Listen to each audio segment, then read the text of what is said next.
Bismillahirrahmanirrahim. Laqad ja'al haqq wa zaqa la yatakallamu illa man Allah.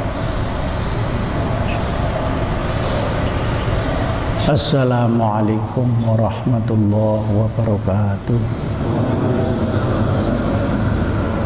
Bismillahirrahmanirrahim.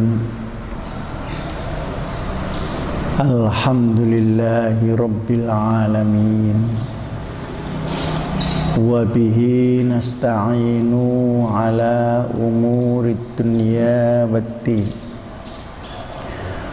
Wassalatu wassalamu ala ashrafil mursalin Sayyidina wa maulana wa syafi'ina wa uswatina wa habibina wa qurrati a'yunina Muhammadin sallallahu alaihi wasallam wa ala alihi wa sahbihi ila yaumil qiyam.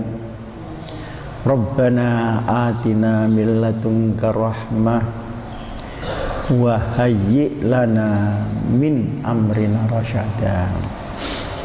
Para jamaah sekalian, pada pengajian kemarin sudah saya sampaikan bahwa hukum yang diberikan oleh Allah kepada kita dalam hubungannya dengan hablum minan nas, dalam hubungannya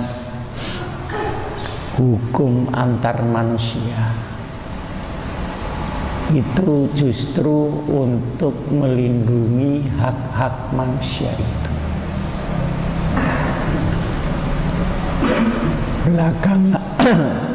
Belakangan ini diputar balik, seakan-akan hukum Allah itu membatasi hak-hak manusia. Bahkan ada yang minta supaya meninggalkan hukum Allah atas dasar hak asasi manusia. Ini sama sekali terbalik. Karena semua hukum muamalah, hukum yang menyangkut sosial, yang menyangkut hubungan antar manusia di dalam masyarakat, itu justru untuk melindungi hak-hak mereka, hak asasi manusia secara perorangan maupun secara kolektif atau secara berjamaah.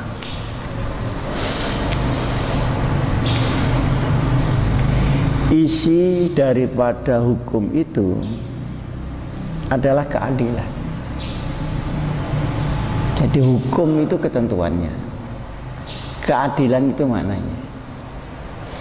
Jadi kalau ada ketentuan bertentangan dengan keadilan, itu hukumnya yang salah.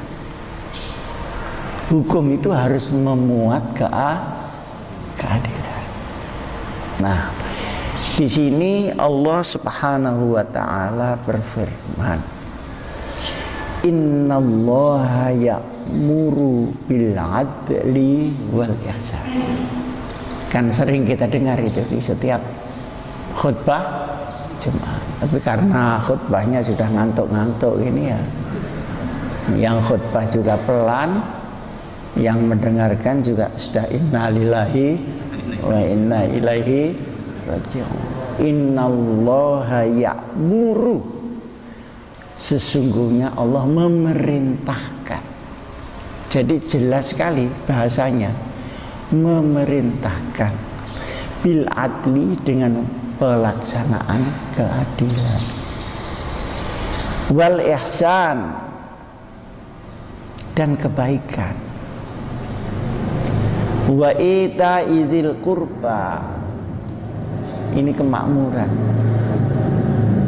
supaya zawil qurba, kaum kerabat tidak kekurangan.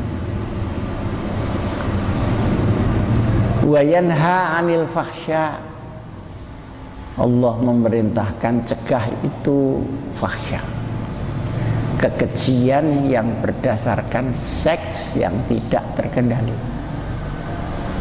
Seks itu sebenarnya suci, maka dia harus dilakukan secara suci, maka akan melahirkan keturunan yang suci dan keluarga yang suci. Jadi kita ini jangan menentang seks, tapi menyalurkan sesuai dengan ajaran. Kenapa harus dengan nikah? Untuk melindungi hak istri. Gitu. Jadi kewajiban dan hak selalu bareng. Wal mungkar dan kemungkaran. Kemungkaran itu semua hal yang menyangkut kerusakan, itu mungkar. Baik yang dosa maupun yang tidak dosa. Mungkar yang setiap dosa itu mesti mungkar. Tapi ada mungkar yang tidak dosa, rusak tapi tidak dosa, karena pengecualian. Misalnya ada orang gila masuk masjid ini, pakai helm gila, pakai dasi tapi pakai kaos tidak katoan. Itu dia berdosa apa tidak? Orang gila tadi berdosa apa tidak? Hah? Tidak.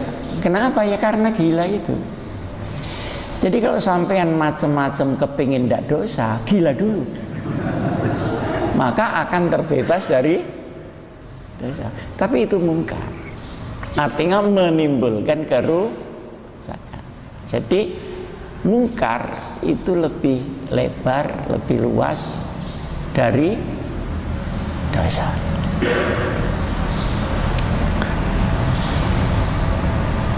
Wal bagh dan permusuhan, provokator, itu tidak boleh. Sekalipun dalam perang, kecuali kalau kita harus melakukan itu demi keselamatan Islam. Kecuali, kalau tidak boleh.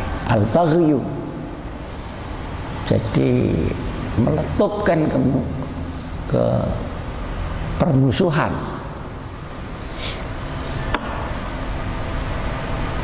Troublemaker itu orang yang membuat kerusuhan. Yang benar itu peacemaker, orang yang menciptakan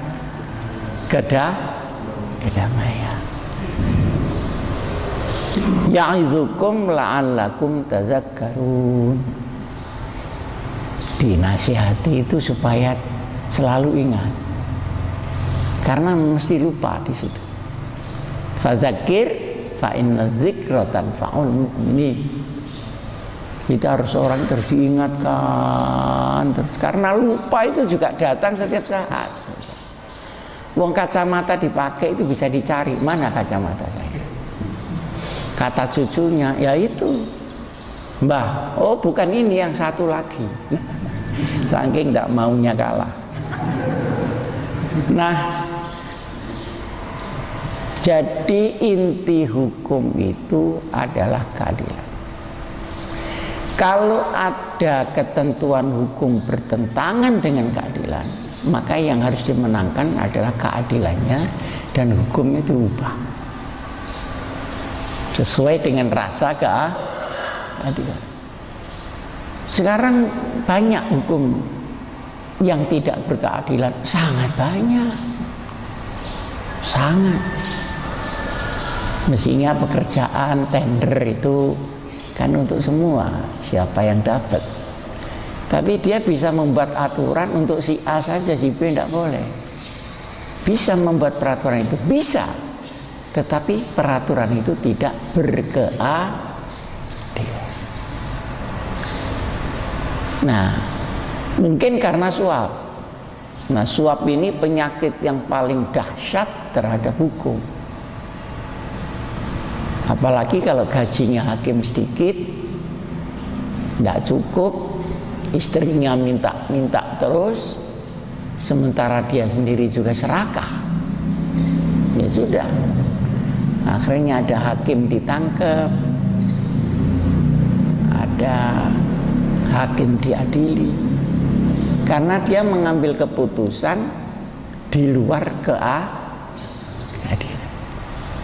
Ini berarti kan, terus keadilan itu apa? Di dalam Al-Quran kata al-adl yang maknanya keadilan itu disebut hitungannya di sini 28 kali.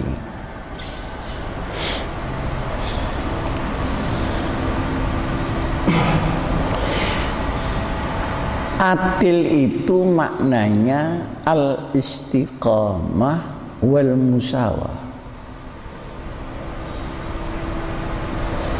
Istiqomah itu tidak angin-anginan, lurus. Kemudian al-musawah, persamaan hak untuk orang yang diputusi hakim tentang hukumnya itu. Al-musawah. Oleh karenanya di dalam Islam, keadilan ini benar-benar harus diperlakukan sama rata, sama rasa. Tidak boleh orang kecil dihukum, orang tengahan setengah dihukum, orang atasan bebas dari hukum. Tidak boleh. Harus ada al-musawah, tidak peduli.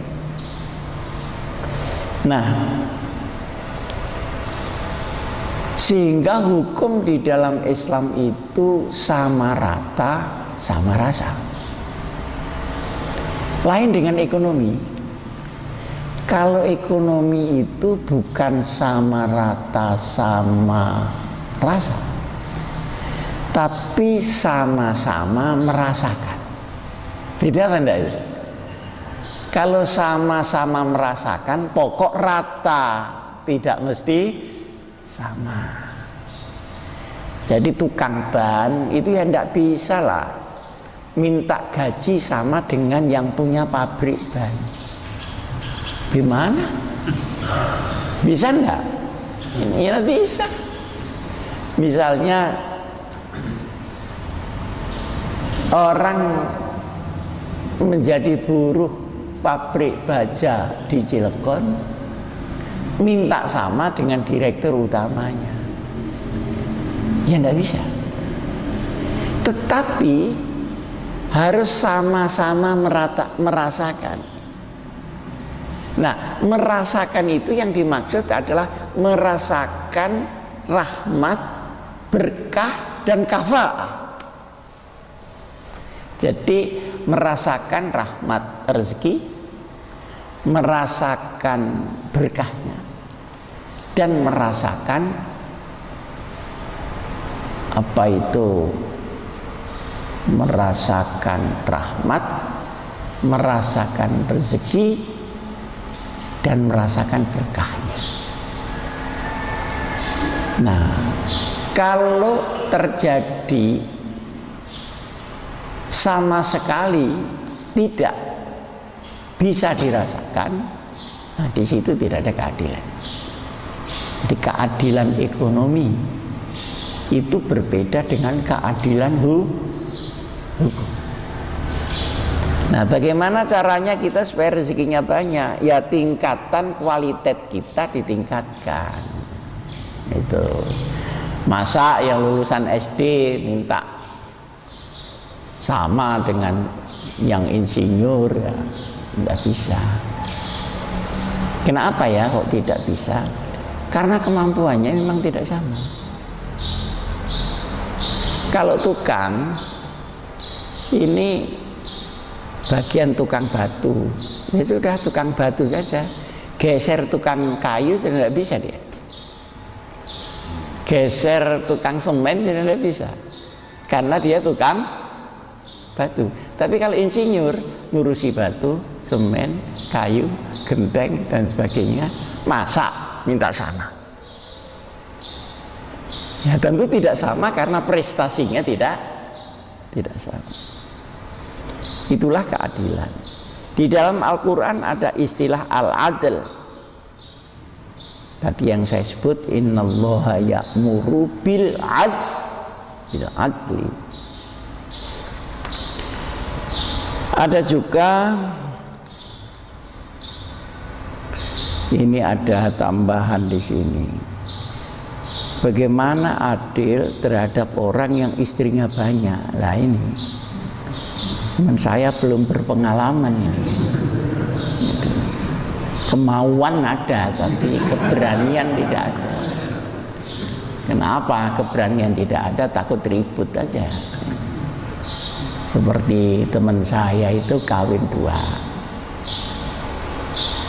Yang satu marah sama yang lain, kalau tidur di sini yang sana marah, tidur di sana di sini marah, akhirnya tidur di kantor NU. Jadi 1 ditambah 1 sama dengan 0. Nah ini nasibnya kurang bagus. Tapi ada juga di Mojokerto, itu orang satu punya istri 4, satu rumah. Wah ini luar biasa nih, ilmunya ini dahsyat itu. Nah, al-qistu itu juga keadilan. Wa in khiftum alla ta'dilu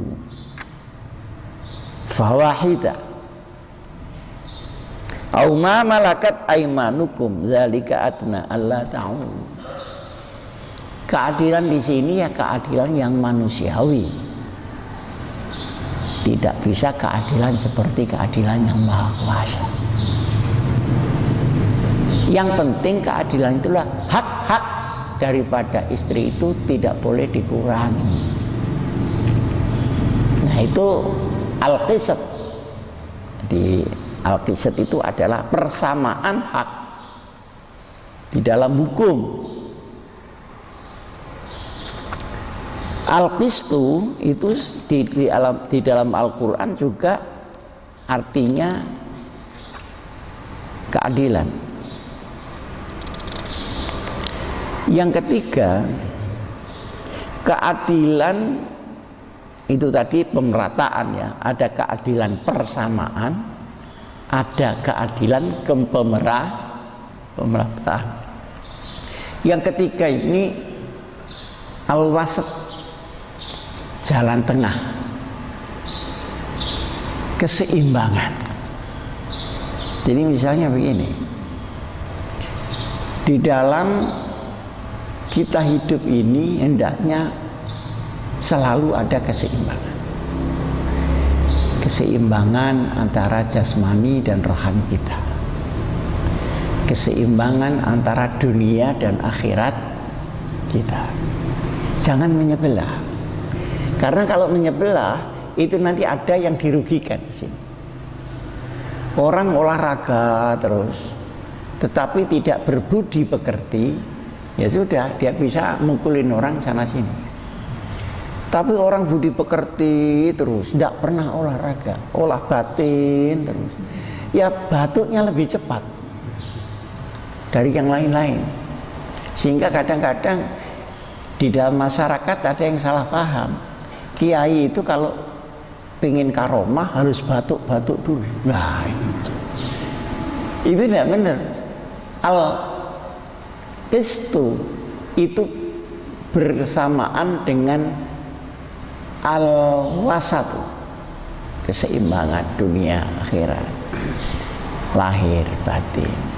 Usahakan itu keseimbangan. Karena kalau tidak ada keseimbangan, maka hidup kita akan menyebelah.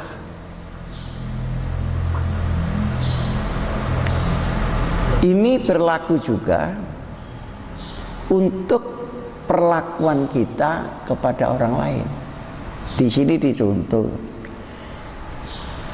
Wa auful kaila wal mizana bil qisti, penuhilah ukuran, takaran dan timbangan bil qisti, artinya yang adil. Perhatikan, jadi adil yang pertama tadi makna persamaan, adil yang kedua makna kemerataan, yang adil yang ketiga keseimbangan, adil yang keempat itu memenuhi kewajiban dan hak orang lain. Jadi kalau nakar sekilo ya sekilo lah, kalau kurang dari sekilo ya bilang kalau kurang dari sekilo. Nah, saya lihat pedagang-pedagang yang ada di Cina, ada di Eropa, itu takarannya lebih bagus dari pedagang orang Islam.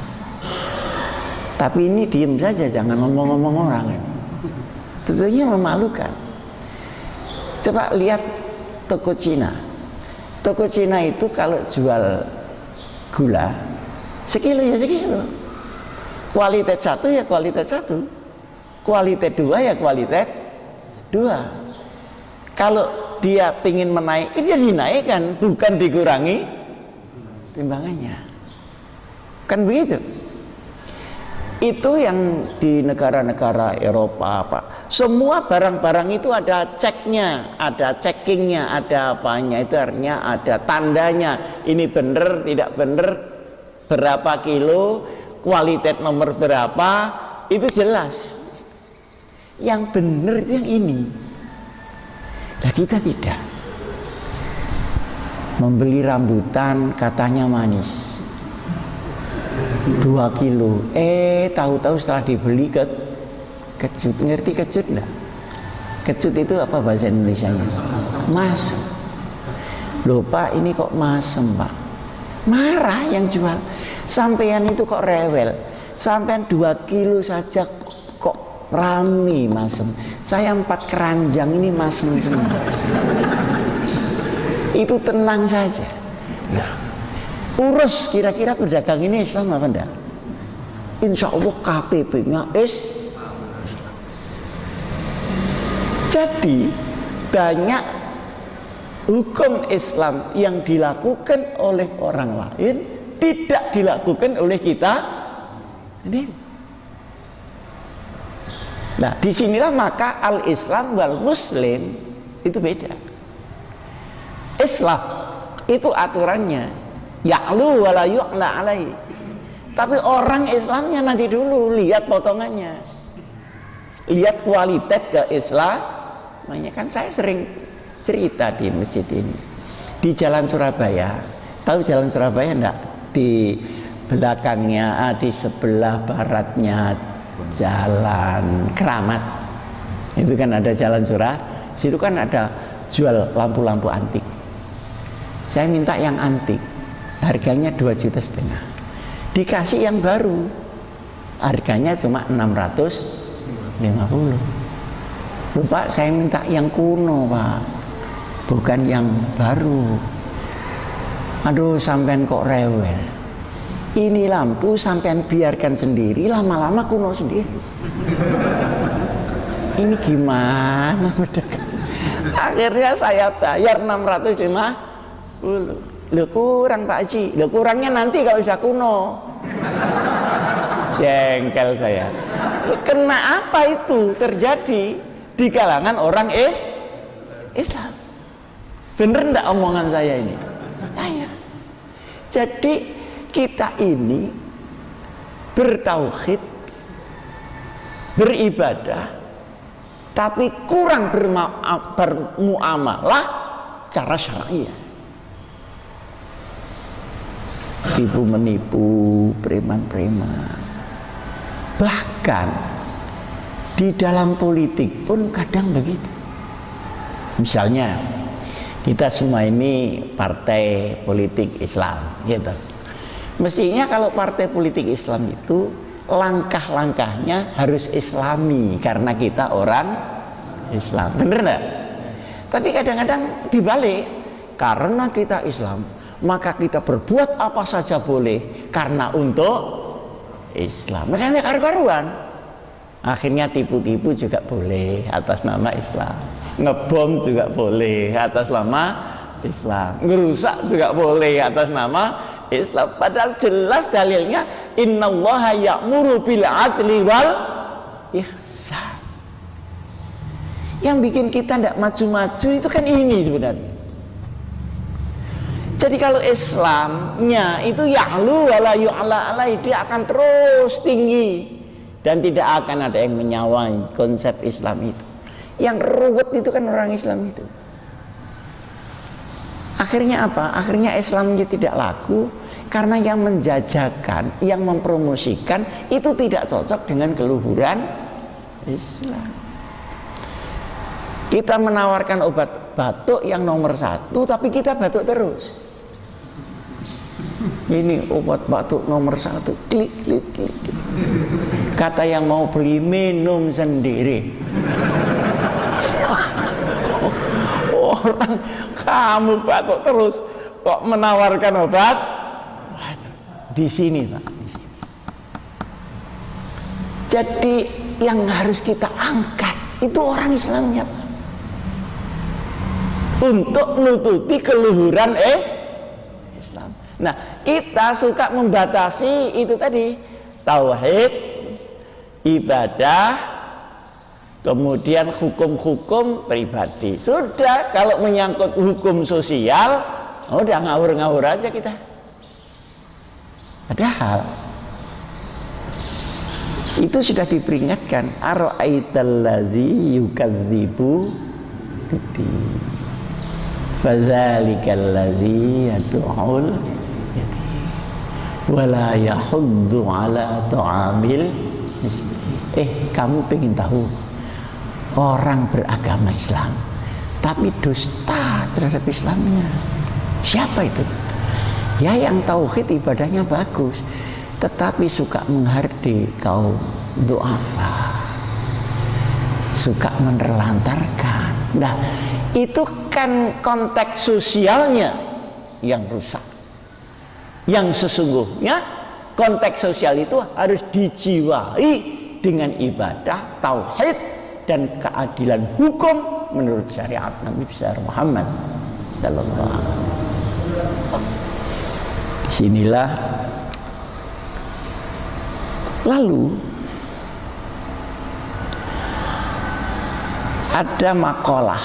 Makalah itu bahasa Arab, bahasa kitanya makalah. Makalah, kalau makalah itu tidak ada pahalanya. Kalau makalah, wah itu ada pahala. Kata orang-orang, kalau diarabkan itu seperti berpahala begitu, padahal sama saja, sama rusaknya. Arab tidak Arab, tidak Arab. Kalau rusak ya sama rusak. Sayap satap ko ad-daulatul adila walau kana kafir wasatafna ad-daulatul zalima walau kana muslim. Sebuah negara yang adil dia akan tegak berdiri sekalipun dilakukan oleh orang tidak Islam. Tetapi sebuah negara yang penuh kezaliman dia akan runtuh sekalipun kezaliman itu dilakukan oleh umat Muhammad Rasulullah sallallahu alaihi wasallam. Ini untuk menjawab pertanyaan, kenapa negara-negara Islam itu kok ribut saja? Bener enggak? Itu pertama karena diributi oleh orang-orang kafir, orang-orang musyrik, Nasara, Yahud, ya. Tapi ada yang kedua, karena di dalam umat itu terdapat kezaliman. baik kezaliman ekonomi, kezaliman hukum, kezaliman persamaan dan sebagainya, maka dia rusak. Itu di Syria itu yang bertempur Islam dengan Islam apa Islam dengan orang kafir? Islam dengan Islam. Yang bertempur di Libya Islam dengan Islam. Yang bertempur